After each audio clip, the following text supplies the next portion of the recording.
السلام عليكم ورحمه الله وبركاته. حبايب قلبي عاملين ايه؟ يا رب تكونوا بخير. النهارده ان شاء الله هنعمل كفته الوايت صوص، حاجه اختراع جنب رز ابيض كده. قبل ما ندخل على مقاديرنا يا ريت تحط اللايك والاشتراك في القناه. انا معايا هنا لحمه مفرومه، ومعايا بصلتين فرماهم كويس قوي، ومعايا معلقتين دقيق. هحط البصل وبعد كده احط التوابل بقى.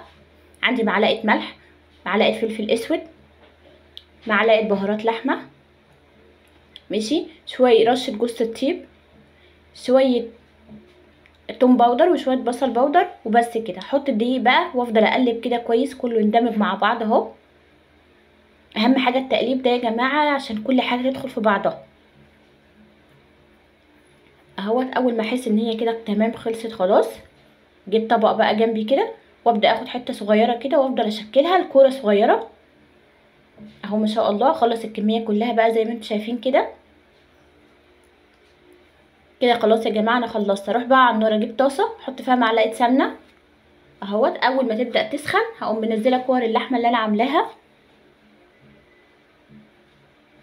اهو، وافضل ادحرج فيها كده لغايه لما تبدا ان هي تتشوح معايا وتتعصج وتبقى ايه، مستويه تمام التمام.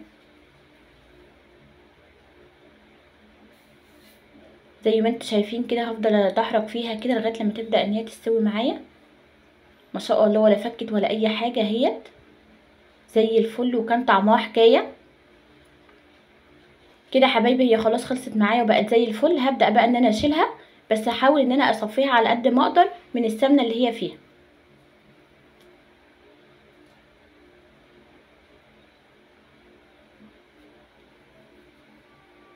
كده تمام يا جماعه. هجيب معلقتين دقيق وافضل اشوح فيهم كده كويس لغايه لما يبداوا ياخدوا اللون الذهبي، واقوم نازله عليهم بالدقيق باللبن على طول. حسيت ان اللبن مش مكفي هروح اجيب لبن تاني اهوت. افضل اضرب فيها كويس كده لغايه لما ايه القوام اللي انا عايزاه. حاجه بتديها تست حلوه قوي. معلقتين بس كريمه لباني بتديها نكهه حلوه جدا.